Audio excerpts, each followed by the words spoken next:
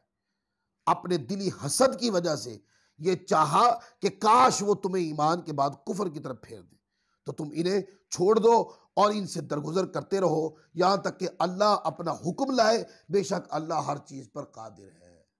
क्योंकि वो ईमान नहीं लाए और अंदर से जानते हैं कि मुसलमान ईमान पर कायम है, मुसलमान ठीक रास्ते पे है, मुसलमानों की किताब हक है, मुसलमानों के नबी मुकर्रम हक हैं और ये सही रास्ते पे चल रहे हैं और इसी रास्ते पे चलकर इनकी दुनिया और आखिरत बेहतर है।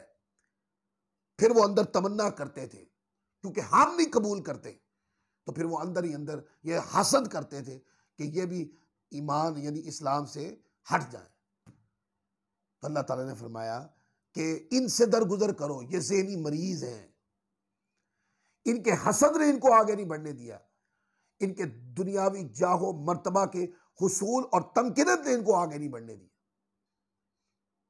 इनसे दरगुजर करते रहो कब तक कि अल्लाह तबारक व तआला का हुक्म आए और अल्लाह हर चीज पर कादिर है। इससे यह भी पता चला कि जब कोई बंदा शरपसंद हो तो शरपसंद को आप अगर समझा नहीं सकते तो क्या करें, बस आहिस्ता आहिस्ता दरगुजर करते रहें। वक्त आएगा अल्लाह की पकड़ आएगी, वो शरपसंद भी नजर नहीं आएगी और नजर नहीं आएगा और उसकी शरपसंदी भी नजर नहीं आएगी। एक दिन अल्लाह की पकड़ आ जाती होती। फिर आगे अल्लाह ताला ने नमाज और ज़कात और मुहासबा आमाल का हुक्म दिया। व अक़ीमुस्सलात व आतुज़्ज़का व मा तुक़द्दिमू लिअन्फुसिकुम मिन खैरिन तजिदूहु इंदल्लाह इन्नल्लाह बिमा तामलून बसीर। और नमाज कायम रखो और ज़कात दो। ये दो हुक्म आ गए, नमाज कायम रखो और ज़कात दो। यहाँ से पता चला कि नमाज को तर्क नहीं करना चाहिए। क्यों? कि नमाज आका अलैहिस्सलाम की आंखों की ठंडक है और अल्लाह तबारक व तआला की बंदगी का सबसे खूबसूरत अंदाज। और ज़कात दो ताकि तुम्हारे मुसलमान मुआशरे के अंदर से गुर्बत खत्म हो जाए। गुर्बत खत्म हो जाए, खुशहाली उमड़ के आए, ज़कात दो। वमा तुक़द्दिमू लिअन्फुसिकुम मिन खैरिन तजिदूहु इंदल्लाह, और अपनी जानों के लिए जो भलाई तुम आगे भेजोगे उसे अल्लाह के यहाँ पाओगे। यानी जो नेक आमाल करोगे उसका जो अजर होगा वो अल्लाह से तुम पाओगे। लिहाजा मोमिनीन अल्लाह की बारगाह में नेक आमाल करते रहे, अल्लाह की फर्मा बरदारी करते रहे, ये चीज़ें आगे काम आएंगी। इसका अजर तुम्हारे रब के पास है जो तुम्हें मिल के रहेगा। इन्नल्लाह बिमा तामलून बसीर, और बेशक तुम्हारे रब, बेशक तुम्हारे सब काम अल्लाह देख रहा। और आगे यहूदियों की खुशफहमी है जिसके ऊपर पीछे 2 बार गुफ्तगू हो चुकी है। वक़ालू लन यदखुलल जन्नत इल्ला मन कान हुदन औ नसारा तिल्का अमानियुहुम कुल हातू बुरहानकुम इन कुंतुम सादिकीन बला मन अस्लमा वजहहु लिल्लाहि व हुवा मुहसिनुन फलहु अजरुहु इंद रब्बिह वला खौफुन अलैहिम वला हुम यहज़नून। और अहले किताब ने कहा हरगिज़ जन्नत में दाखिल ना होगा मगर वही जो यहूदी हो या ईसाई। ये उनकी मनगढ़ंत तमन्नाएं हैं, ये वो जज्बाती नारे हैं कि वो हक को नजरअंदाज करके लोगों को सिर्फ के लोग उनके साथ जुड़े रहे। ये जज्बाती नारे लगवा रहे हैं कि यहूदी और ईसाई जन्नत में जाएंगे, हालांकि हक का इनकार करके बसूरत ज़ात मोहम्मद मुस्तफ़ा, बसूरत कुरान, बसूरत इस्लाम, हक का इनकार करके उन्होंने अपने लिए दोज़ख खरीद ली है। अब अपने लोगों को सिर्फ अपने करीब करने के लिए और जो गुमराही अपने लिए खरीदी है उस गुमराही के ऊपर लोगों को इकट्ठा करने के लिए, मुश्तबे करने के लिए ये जज्बाती नारे बताए जा रहे हैं कि जन्नत है ही यहूदियों और ईसाइयों के लिए। बंदा पूछे यहूदियों और ईसाइयों के लिए जन्नत है, इनके पास ठेका आ गया है जन्नत का? ये ठेका किसी ने दिया इनको? फिर आगे कहा ये उनकी मन घड़त तमन्नाएं हैं, तुम फरमा दो अगर तुम सच्चे हो तो अपनी दलील लाओ। लाओ दलील। कहा? अल्लाह ने तुम्हें कहा कि यहूदी कुछ भी करे जन्नत में जाएगा। लाओ वो दलील तुम्हारे पास कहां है कि ईसाई कुछ भी करे वो जन्नत में जाएगा? दलील नहीं है तुम्हारे पास। हाँ क्यों नहीं, जिसने अपना चेहरा अल्लाह के लिए झुका दिया और वो नेकी करने वाला भी हो तो उसका अजर उसके रब के पास है और उन पर ना कोई खौफ होगा ना वो गमगीन होंगे। किसने? जो अपने रब के सामने झुक गया, यानी कि मुसलमान हो गया, तस्लीम कर गया अल्लाह को, उसके रसूल को, उसके फरमामीन यानी उसके कुरान को, उसके दीन हक को, जो झुक गया, इस्लाम को मान गया, सरेंडर कर दिया उसने अपने आप को और हक्कानियत इस्लाम पर मजबूत अकीदा ले लिया उसने और फिर बाद में नेकी करने वाला भी रहा, तो उसका अजर उसके रब के पास है और उन पर कभी कोई खौफ और गम नहीं होगा। याद आ, बंदे को चाहिए पहले ईमान, ईमान के बाद फिर आमाल की सेहत की बात की जाए। और जब बंदा मोमिन हो गया तो उसके बाद फिर उसको नेक साले आमाल के ऊपर, नेक साले आमाल पर अपनी जिंदगी को बसर करना है, अपनी जिंदगी को मामूर करना है, अपनी जिंदगी को बरकरार रखना है नेक आमाल पर, हत्ता कि उन नेक आमाल पर उसकी जिंदगी का इख्तिताम हो जाए। तो फिर क्या है? फिर अल्लाह तबारक व तआला अज़्ज़ा व जल ऐसे लोगों के लिए जो नेकी के रास्ते पे आते हैं दुनिया का गम भी ख़त्म फरमा देता है, कब्र का गम और खौफ भी ख़त्म फरमा देता है और माशर का गम और खौफ भी ख़त्म फरमा देता है। आज का दर्स इसी पर ख़त्म करते हैं, फिर रुकू नंबर इंशाअल्लाह अज़्ज़ा व जल रुकू नंबर 14 के साथ हाजिर होंगे। अल्लाह ताला हम सबको अमल की तौफीक अता फरमाए। वमा अलैना इल्लल बलागुल मुबीन।